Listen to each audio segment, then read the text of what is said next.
नमस्कार दोस्तों, welcome to NIST computer education centre. आज हम पढ़ने वाले हैं RSCIT का पहला लेसन कंप्यूटर का परिचय। कंप्यूटर क्या है, कंप्यूटर किन किन चीज़ों से मिलकर बनता है, इन सब चीज़ों के बारे में आज हम पहले अध्याय में हम चर्चा करने वाले हैं। देखिए, सबसे पहले कंप्यूटर की बात करें कि कंप्यूटर बनता किन चीज़ों से, यानी एक कंप्यूटर परफेक्ट पूरा कंप्यूटर किसको बोला जाता है। तो उसके अंदर देखिए, सबसे पहले मॉनिटर होना अति आवश्यक है कि अगर मॉनिटर नहीं है तो समझिए हम कुछ देख नहीं पाएंगे, हम उस पर कुछ भी काम नहीं कर पाएंगे। दूसरा, मेमोरी होना अति आवश्यक है।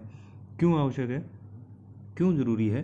क्योंकि मेमोरी के अंदर डेटा संग्रहित होएगा, डेटा स्टोर होगा, और विदाउट मेमोरी डेटा स्टोर नहीं कर पाएंगे या हो नहीं पाएगा तो कंप्यूटर ऑन ही नहीं होगा। तीसरी, उसके बाद में आता है कीबोर्ड। कीबोर्ड भी बहुत ज़रूरी है। और चौथा है माउस। इन चार चीज़ों से मिलकर के तो बनता है कंप्यूटर। अब बात करते हैं इसके अदर पार्ट्स की। देखिए, लेज़र प्रिंटर, प्रिंटर से हम प्रिंट निकाल सकते हैं, हार्ड कॉपी निकाल सकते हैं। फ्लोपी डिस्क है, डिस्क ड्राइव है, CD रोम है, CD रोम ड्राइव है, मोडेम है। ये सारे के सारे जो चीज़ें हैं ये एक पर्सनल कंप्यूटर का हिस्सा होती हैं। कहीं ना कहीं किसी न किसी रूप में ये पर्सनल कंप्यूटर से हमेशा के लिए हमेशा से जुड़ी हुई रहती है। ये सारी चीज़ें मिलकर निर्माण करती है, क्रिएट करती है एक पर्सनल कंप्यूटर का।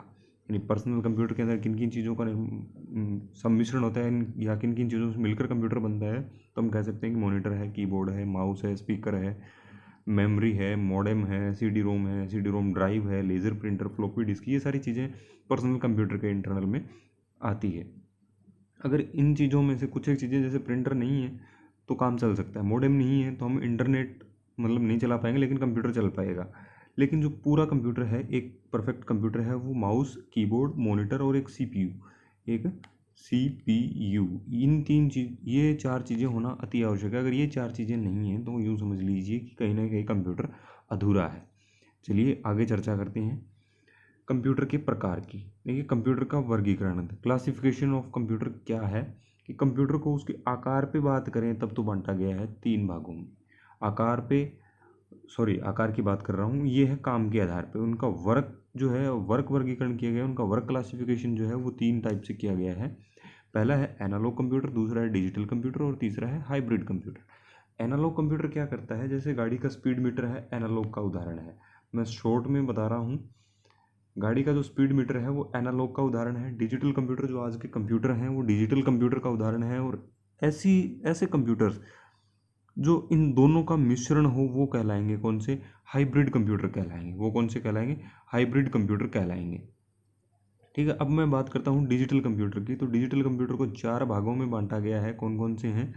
पहला micro computer, mini computer, main frame computer और सुपर कंप्यूटर। ये चार भाग किसके हैं, डिजिटल कंप्यूटर के हैं। ध्यान रखना, एनालॉग कंप्यूटर किसके काम आता है, जैसे गाड़ी का स्पीड मीटर है, एनालॉग का उदाहरण है।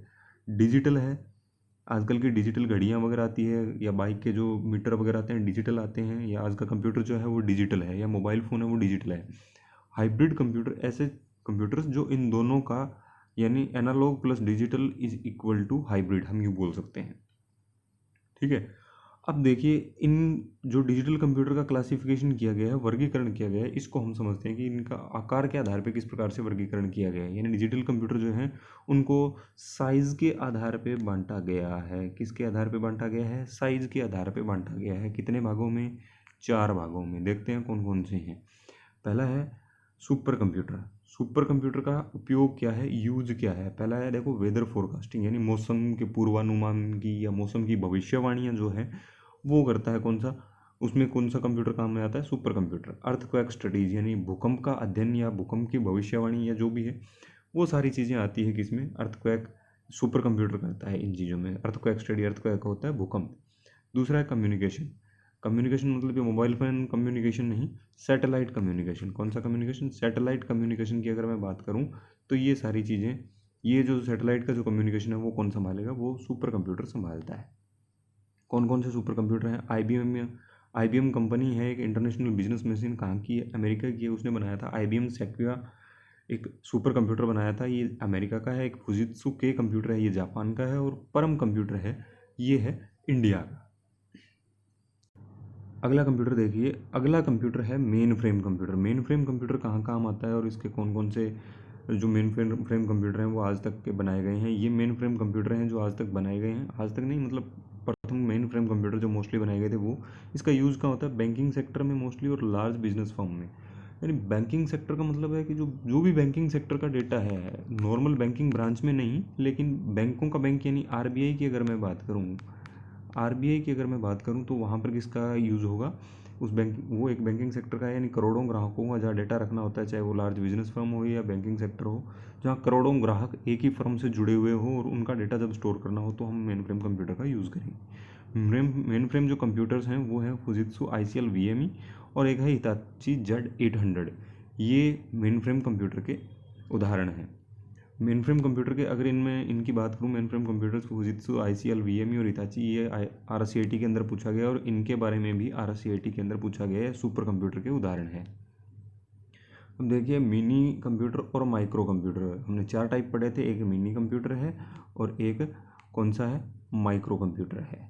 अब देखिए मिनी और माइक्रो कंप्यूटर, मिनी कंप्यूटर कौन कौन से हैं, K202 Texas instrument TI-990 SDS-92। Micro computer हैं desktop, laptop and tablet and smartphones. Mini computer जो हैं वो सिंगल एंड मल्टी यूजर हैं और माइक्रो कंप्यूटर जो है वो सिर्फ और सिर्फ सिंगल यूजर है, यानी माइक्रो कंप्यूटर पे एक टाइम में एक ही बंदा काम कर सकता है, मल्टी मतलब यूज़र नहीं है ये, एक से अधिक बंदे एक साथ काम नहीं कर सकते। बेनिफिट ऑफ कंप्यूटर्स, कंप्यूटर के उपयोग क्या हैं, इसके बेनिफिट क्या है, इसके फ़ायदे क्या हैं और नुकसान क्या है। देखिए फ़ायदे गिन लेंगे अपने। सबसे पहली बात है स्पीड, यानी ये करोड़ों की गणनाएं जो हैं, बहुत बड़ी बड़ी संख्याओं की जो गणनाएं हैं वो चुटकियों में हल कर देता है, ये इसकी स्पीड है। ये इसकी स्पीड है, हमें जिस गणना को करने में मान लो घंटे, 2 घंटे, 5 घंटे, 10 दिन लग जाते हैं, उस स्पीड को ये चुटकियों में हल कर देता है, कुछ सेकंडों में ये हल कर देता है, ये इसकी स्पीड है। दूसरा है एक्यूरेसी, यानी शुद्धता। एक्यूरेसी यानी शुद्धता, शुद्धता यानी ये जो भी परिणाम देता है ना, ये हमेशा शुद्ध परिणाम देता है। क्यों देता है ये शुद्ध परिणाम, क्योंकि ये एक रूल काम करता है इसके अंदर। रूल मैं बता देता हूँ, GIGO, गीगो रूल काम करता है। Garbage in garbage out. Garbage का मतलब होता है रॉन्ग वैल्यू, एक तरीके से रॉन्ग वैल्यू हम बोल सकते हैं गार्बेज का मतलब। तो अगर रॉन्ग वैल्यू हम देंगे तो ये रॉन्ग आंसर देगा, अदरवाइज ये हमेशा सही आंसर देता है। अगर हम इसको सही डेटा देंगे तो ये सही आंसर देगा, ये इसकी एक्यूरेसी है। हाई स्टोरेज कैपेसिटी, इसके अंदर हम जितना चाहें उतना डेटा स्टोर कर सकते हैं, ठीक है, जितना चाहें, यानी जैसे 500 GB है तो हम 500 GB से भी ज़्यादा डेटा इसके अंदर स्टोर कर सकते हैं इसकी हार्ड डिस्क को बढ़ा करके, ठीक है। वर्सेटिलिटी यानी विविधता। अगला है वर्सेटिलिटी। वर्सेटिलिटी का मतलब है विविधता, यानी कंप्यूटर एक कॉमन है। मान लीजिए अपने को लेटर लिखना है, कंप्यूटर में टाइप कर लो। मान लीजिए अपने को जोड़, घटाव, गुणा या भाग या कुछ भी करना है अपने को, तो कंप्यूटर में कर सकते हो आप, ठीक है। डेटा का स्टोरेज करना है, डेटा को स्टोर करना है अपने, कंप्यूटर में कर सकते हैं। आंकड़ों की गणनाएं करनी है, कंप्यूटर में कर सकते हैं हम। यानी ऐसा कोई काम नहीं है जो कंप्यूटर में हम कर नहीं सकते। डिलीजेंस यानी परिश्रमशीलता, अथक परिश्रम है इसका, ये बिना थके काम करता है, ये अथक है, यानी कभी थकता नहीं है। ये इसकी सबसे बड़ी खासियत है कि ये कंप्यूटर कभी भी थकता नहीं है, बिना थके। चाहे इसको सुबह स्टार्ट करो आप, 5 दिन, 7 दिन, 10 दिन, जितना भी आप स्टार्ट रख सकते हैं रखिए, काम करते रहिए। ये कभी ये नहीं बोलेगा कि मैं थक गया हूँ, मुझे रेस्ट की ज़रूरत है, नहीं, कोई ज़रूरत नहीं है। ये अथक परिश्रम करता है ये, तो ये इसकी परिश्रमशीलता है। आगे आती है लिमिटेशन। सबसे बड़ी लिमिटेशन है कि इसका कोई IQ नहीं होता है, जो कि बहुत बार RSCIT के अंदर पूछा गया है कि निम्न में से कंप्यूटर की लिमिटेशन है, या निम्न में से कंप्यूटर की जो लिमिट है वो कहाँ तक होती है। तो ये इसका है कि इसका कोई भी IQ होता है, नो इंटेलिजेंस क्वेश्चन होता है इसका, कोई IQ नहीं होता है। ये एक इलेक्ट्रॉनिक मशीन है कंप्यूटर। यूज़र डेटा देगा, यूज़र इनपुट देगा, उस पर ये काम करेगा। अगर वो गलत इनपुट है तो गलत आंसर देगा, और सही इनपुट है तो सही आंसर देगा। यानी ये यूज़र के अकॉर्डिंग काम करता है, खुद कुछ नहीं कर सकता है, खुद एक डिब्बा है, बस यूँ समझ सकते हैं आप इसको। आगे है कंप्यूटर। कंप्यूटर जो है वो सॉफ्टवेयर से बना, सॉफ्टवेयर पे चलता है मोस्टली। अब देखिए सॉफ्टवेयर की परिभाषा क्या है। पहली बात तो ये कहीं भी भौतिक रूप से विद्यमान नहीं होता है, यानी फिजिकल प्रेजेंस नहीं होती है इसकी, फिजिकली कहीं भी नहीं होता है ये, ठीक है। ये एक ऐसा प्रोग्राम होता है जो कंप्यूटर को ऑर्डर देता है, इंस्ट्रक्शन देता है। ये कंप्यूटर को ऑर्डर या इंस्ट्रक्शन देता है कि भैया तेरे को ये काम करना है, तेरे को ये काम करना है, अभी ये करना है, अभी ये करना है। इसको भी सॉफ्टवेयर को 2 भागों में बांटा गया है, यानी कुल मिला के कह सकते हैं कि ऐसे प्रोग्राम जो हम सिर्फ पढ़ सकते हैं, जिनको छू नहीं सकते, वो हम उनको हम क्या कहेंगे, सॉफ्टवेयर कहेंगे। सॉफ्टवेयर की डेफिनेशन है कि that part of the computer that we can not touch in the computer, only we can read, we called software. ठीक है, सॉफ्टवेयर को भी दो भागों में बांटा गया, कौन कौन सा, एक सिस्टम सॉफ्टवेयर और दूसरा है एप्लीकेशन सॉफ्टवेयर। सिस्टम सॉफ्टवेयर कौन कौन से हैं और एप्लीकेशन सॉफ्टवेयर कौन कौन से हैं, वो एक बार मैं शॉर्टली समझाता हूँ कि सिस्टम सॉफ्टवेयर जो सिर्फ सिस्टम को चलाए और एप्लीकेशन सॉफ्टवेयर जो यूज़र का काम आसान करे। सिस्टम सॉफ्टवेयर यानी जो सिस्टम को चलाता है, पूरे कंप्यूटर को कंट्रोल करता है, कंप्यूटर को चलाता है, और एप्लीकेशन सॉफ्टवेयर जो यूज़र का काम आसान करे। आगे समझते हैं इसको, बहुत ईजी तरीके से समझ में आ जाएगा। देखिए, यूटिलिटी, ऑपरेटिंग सिस्टम, सर्वर्स और डिवाइस ड्राइवर। ऑपरेटिंग सिस्टम यानी कोई भी कंप्यूटर है या कोई भी मोबाइल फ़ोन है, उसके अंदर बाय डिफ़ॉल्ट कुछ एक फाइलें सेव रहती हैं जिससे हम उसको उपयोग कर पाते हैं। जैसे मोबाइल फ़ोन हम ऑन करते हैं, न्यू मोबाइल फ़ोन लिया, उसको ऑन करें, वो ऑन हो गया। क्यों ऑन हुआ? क्योंकि उसके अंदर क्या है, उसके अंदर है ऑपरेटिंग सिस्टम। यानी कुछ फाइलें ऐसी डाल दी जाती है जिससे हम डिवाइस को काम में लेने योग्य बना सकते हैं या बन जाए, उसको बोला जाता है ऑपरेटिंग सिस्टम। उसको क्या बोला जाता है? ऑपरेटिंग सिस्टम बोला जाता है।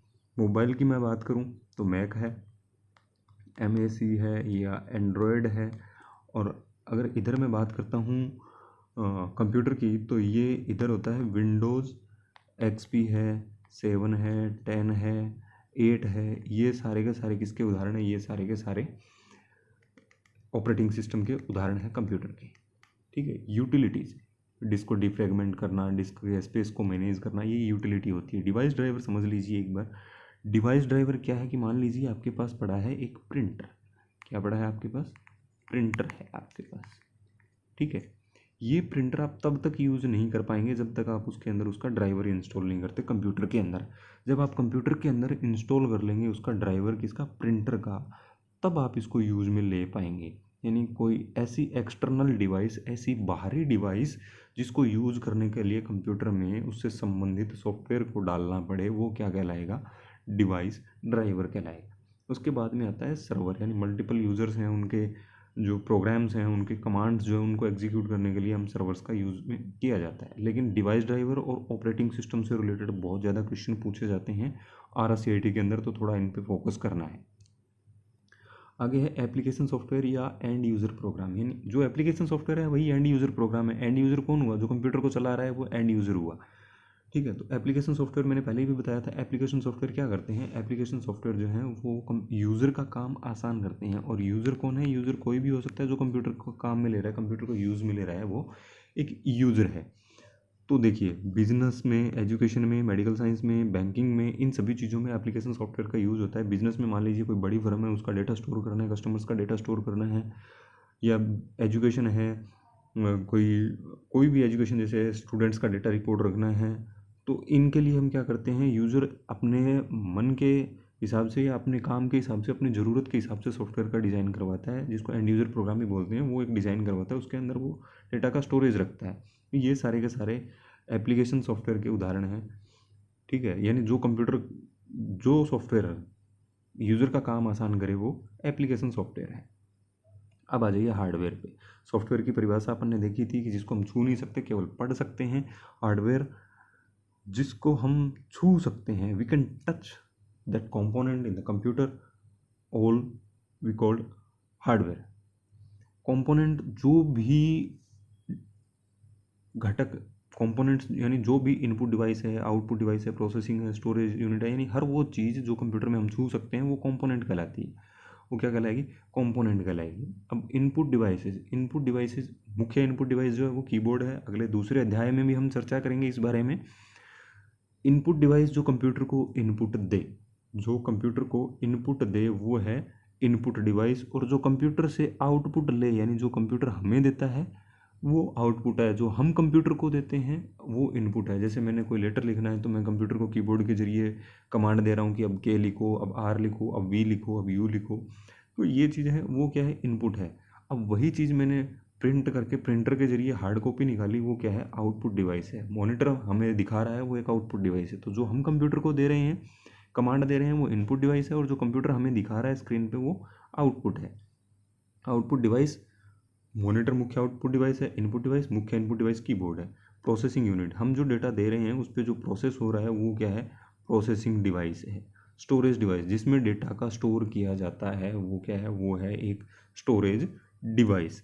ये था आज का अपना लेसन और लगातार हम बने रहेंगे RSCIT की बुक के साथ में। आज का लेसन यहीं पे समाप्त होता है, तब तक के लिए थैंक यू, मिलते हैं।